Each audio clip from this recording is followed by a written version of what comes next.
What's going on, YouTube gang? How you doing? We're coming at you with another Law deck profile. We're just gonna actually get into how to play Law now and the best way of going about playing the deck. Ever since the ban list, everybody's been trying to wonder how to play the deck. This strategy that I think they've come up with is pretty consistent, pretty good. Some of the substitutes I run actually help you out really good and really makes it feel like you're still playing the same deck. So let's go ahead and get right into it. We're starting off with Momo.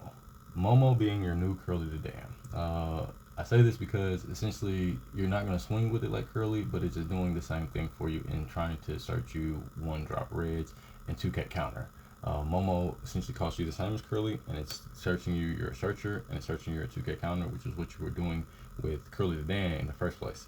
And obviously, as you know, searching your 2K, searching your searcher allows you to search into all of your other white-bearded cards. So that's why we run Momo, because again, it is a good Curly the Dan substitute. And it helps you build the board a little bit easier than Curly the Dan did in the turns that you don't want to use Momo. Also, Momo helps create a board state that your opponent feels like they have to deal with. The cool thing about the new version of the deck is that it creates this sort of sense of tunnel vision. And I'll get into that theory a little bit later. But for right now, let's just go into the whole Momo into Izo. Izo again being your new searcher, so you really want to see this opening hand. You really want to maybe see a Momo opening hand.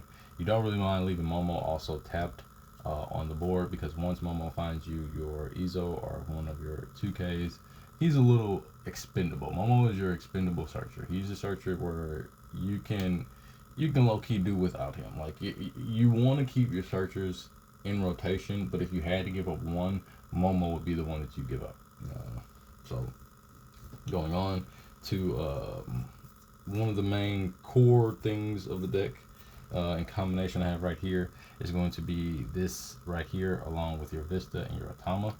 The reason why I say these cards in combination are so good is because he's constantly making it to where your opponent can't keep creatures on board, because he's making it to where those creatures are easier to swing into and easier to remove. Again, if he can drop any of your five opponent's 5 cost 5K units down to 3K, then they're perfectly in range for your Vista, which means clearing boards is a lot easier. This is really relevant when you're playing against Katakuri, because Cat does a lot of 5 drops. They play a lot of 4/5s, a lot of 3/5s. So this card combination really keeps them from building up their board and having a tempo into which they can effectively stop you. The rest of the package is pretty much you're just using this to get you your defenses, to get you your pop, to get you your reduce, to get you your go over guard. That's what this whole engine is. This whole part right here is still Law, still the same. You still want to be shambling these creatures to gain more advantage off of your on play creatures. So you gain more advantage off of your Izo, gain more advantage off your Vista, gain more advantage off your Otama. Throughout the games, you'll find that your blocker Marco is sticking really, really well, especially if you're just using some of your other Whitebeard cards to go ahead and get rid of them. You really want to do this whenever your opponent is swinging high at you. You really don't want to use Marco as a blocker if you're just blocking for that one 5K swing and all you have is a 1K counter. That's not really where you're going to get a whole lot of value out of him. You want to get value out of him when they're swinging with you with an 8, a 9, or something like that. That's when you really want to start using him as a blocker. Before that, no, you're just using him as a beater and you're just trying to keep him on board. If your opponent is foolish enough to try and swing into this, they'll be hard punished by it, by you just using your Whitebeard cards to return it, because even if they are swinging at this with 7 or 8 or whatever the case may be while it's rested, then you giving up a 2K is completely valid in that particular regards, because you're giving up, instead of 2 cards to save it, you're giving up 1 card to save it still, and still keeping up your board presence, still having a sticky monster on board. No, you don't run any events, so he won't be as sticky to the board, which does suck because he's a little bit stronger, and having him in play is really cool. I've also thought about putting in a Jet Pistol in this. Jet Pistol being a supernova card, still searchable, still gets cards off the board, which is something that this deck now really loves doing. Jozu, you're just playing him as a 2K counter. You really only want to use him as a 2K counter and as a Marco revive. Aside from that, he doesn't really have any other purpose in the deck. Like he really is just there to facilitate the 2K. Again, you're trying to get Vista out as much as you possibly can. Trying to use Vista as much as you possibly can early game, so that your opponent is in such a position to where they don't want to play unit. Because the cool thing about Vista keeps your opponent from wanting to play units like Marco. There would be certain situations where your opponent would go on to know that you're about to go into your 5-down curve. Like let's just say that you're playing Zero, you know they're about to go into that 5-down curve. You know that they're about to drop that 5-drop Marco, so you may play accordingly. Especially if they have a Gordon on field, you're definitely going to try and make sure you don't get hit with that Marco. Same concept with all this. Your opponent is definitely trying to make sure they're not getting hit with that Vista, because it's just very strong. It's just going to take care of monsters. And again, where you can keep recycling these with the Vista, then you're just going to keep controlling the board. And you'll be surprised that now Law doesn't have to take as many of its lives, because this search engine that you have here, it works very, very well in keeping up tempo in your hand. And because you're mostly searching for, after you get the initial these two off of the Izu, once you get these two, you're more so searching for your 2Ks and your blocker Marco. Like after you get these, after you ever have these in your hand, are access to these cards, then the only cards you really want are your 2K counters to defend yourself. Once you've established a board precedence that is so oppressive that your opponent really can't do anything about it. And that's really what you're trying to go for in these games and these matches, or whatnot, what have you. So that's a little bit of an overview of things, just a little bit of an explanation. I'm going to now shuffle up and just show you some test hands, just to kind of sort of give you an idea of what it is you're going to see when it is you're playing this deck. So if you guys give me just a moment. Alright, so let's go ahead and get all the way shuffled up. Yin Yang Zing, all in between, and just see what some opening hands look like. So we're going to go to a beige, into a law, into an Izu. There's a lot of green in this hand. And this isn't really necessarily the best hand, but it's not the worst hand either. You can keep this. If I were to see this would be something that I would question keeping, but because I don't see very much red, but I do see my top ends, that's one of the reasons I would keep this, is because gaining access to these is a little bit more difficult now. So having these in your hand to start off with isn't so bad. Plus, you also have a really good, if you're going first, curve with the 1-3. And then with that, you can go 1-3, then play 2 more. By that time, you'll have more units.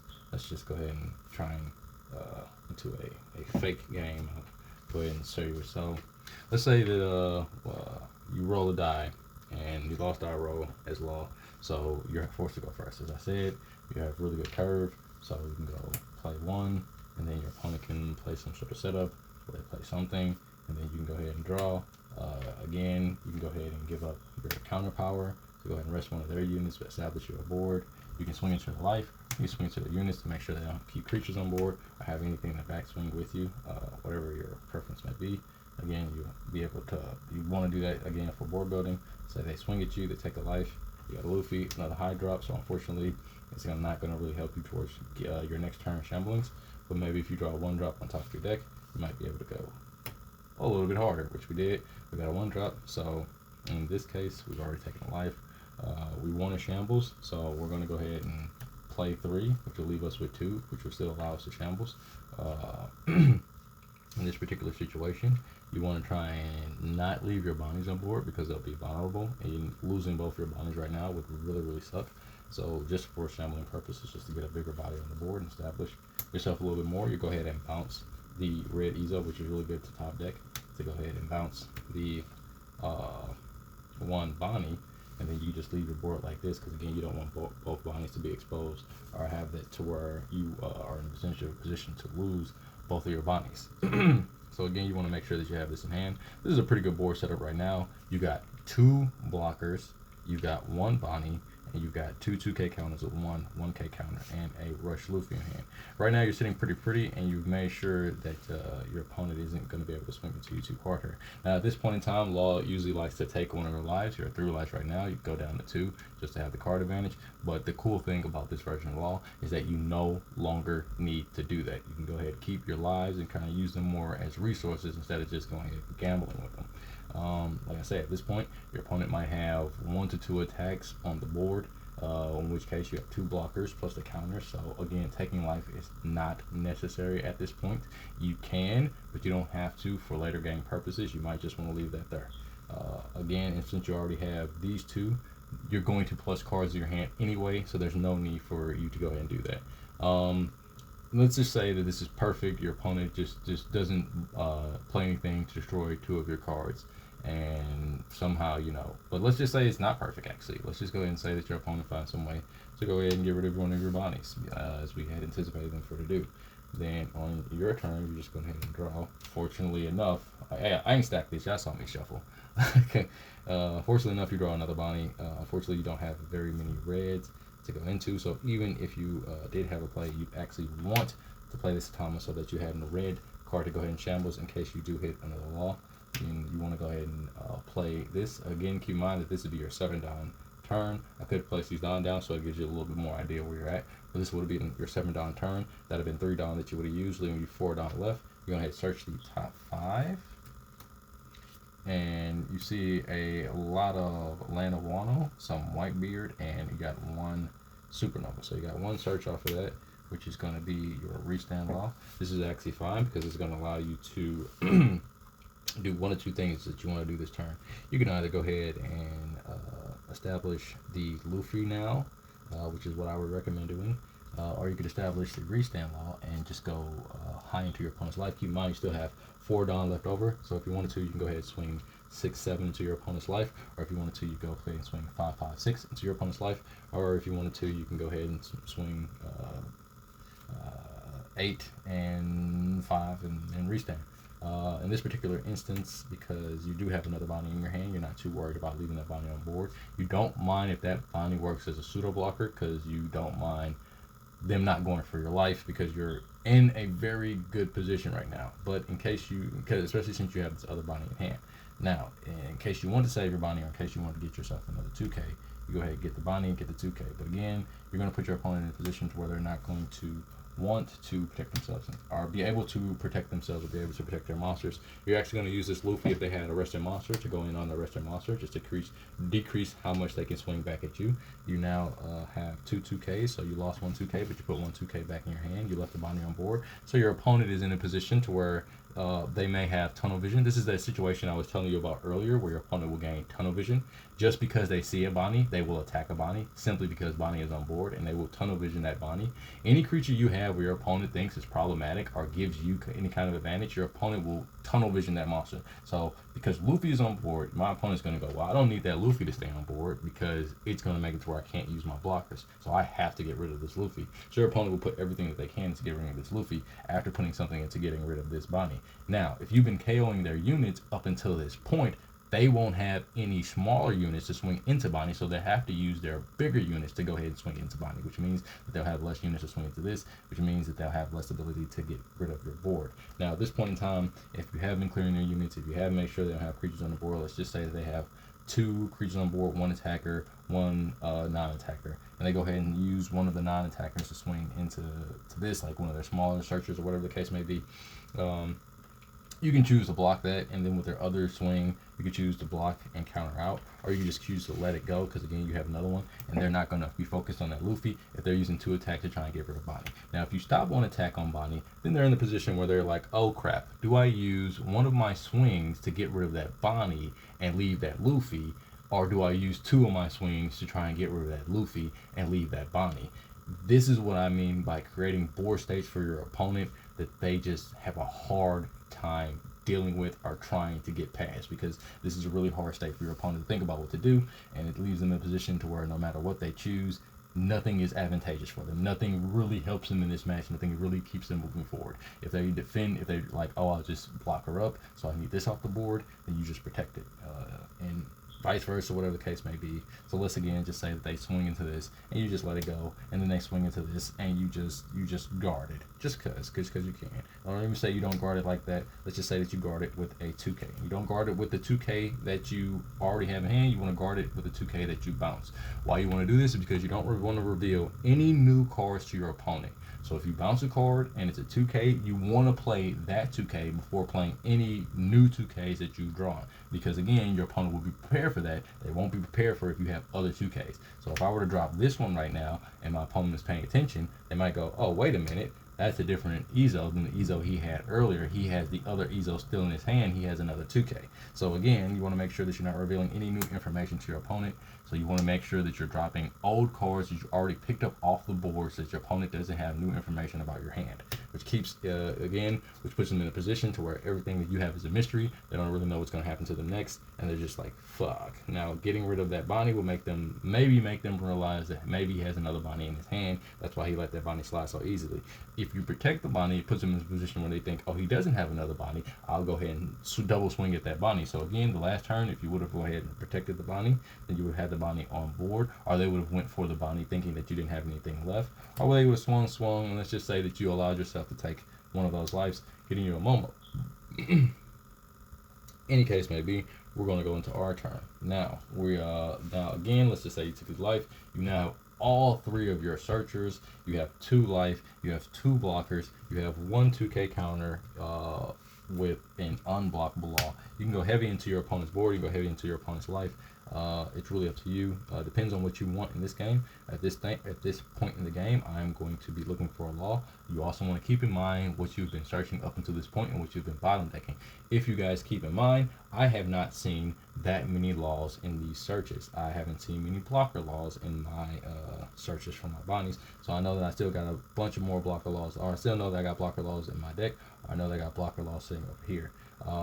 Also keep in mind that I think I've only searched 1 time. So because I've only searched 1 time, I've only went 5 in. So I know what 1, 2, 3, 4, 5, 6, 7, 8, 9, 10, 11, 12, 13, 14, 15, 16, 17. You should know what 17 of your cards are. You should know the bottom 5 of your deck. You should also be keeping track of this to know when your deck recycles. This is very, very important. You should never just bottom deck your cards in any order anymore. You should be bottom decking your cards with the idea that you are going to see those cards again. You want to see those cards in this order second time around. This is very important because this will again help you with your consistency, help you with your searches so you're not whiffing, because there are going to be times where you're going to wrap back around to the beginning and you're going to want to remember what searcher do I want to play now, because I'm back at the beginning of my searches. I'm back at the beginning of my deck. And if you've been keeping track of that, then you'll know. So again, I know that I haven't played too many laws. I know I haven't seen too many laws. I know I didn't see too many Supernova in that last search. I know I saw a lot of Land of Wano in my first search. So I know that there is a lot of Land of Wano that I no longer have in my deck. I know there's still a lot of Whitebeard that I have in my deck, but I hit a lot of Whitebeard when I went through. So I'm going to gamble with the Supernova because that was the least amount of cards I seen when I searched last.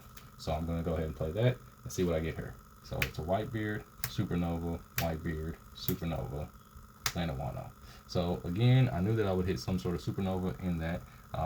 Like I say, I've seen a lot of Land of Wano and a lot of Whitebeard Pirates. In this case, I'm just going to go ahead and grab the Zoro because I'm going to want the attack power or additional attack power, whatever the case may be. So that I can start closing out this game and also have a target that makes it so that whenever I return this, I now have an immediate attacker. And like I said, I've kept up my board presence. I've kept up good counter. I've got lead life. I've got good blockers. I've got good board presence. My opponent is really going to try, and once I swing with all these, you can even be so cavalier as to swing with your blocker because you still got 2 life and counter in hand. And if your opponent is deciding to focus your board, then again, you don't really care because you can defend it because you still have the means to defend it. It's just a lot of versatility. I'll be uploading matches of this deck so that you have a better idea. This is just one of those just kind of sort of ideas, test playing, just showing you the potential of the deck, the power, and so on and so forth. But as I've said, I think this is going forward going to be one of the most consistent ways of running Law in the future. It's going to be this package. You can try and mix and match it. The film package isn't so bad. It does generate you advantage, but it doesn't generate you as much advantage, and it doesn't have as much board removal potential as this version of the deck does. I know that we didn't see any vistas, but if I would have played my Izu, there would have been one vista, two vistas. So I would have seen a vista, and that would have really just helped me with the Otama that I already had in my hand, helped me just start KOing my opponent's board. And so, really, that's really what you want. And like I say, law still functions like law, still does law things. Like I said, this is just a playtest on myself. I highly recommend that you try and build the deck, play it for yourself, get a general idea of what you think works. And yeah, thank you guys for watching, and that's the video. Peace.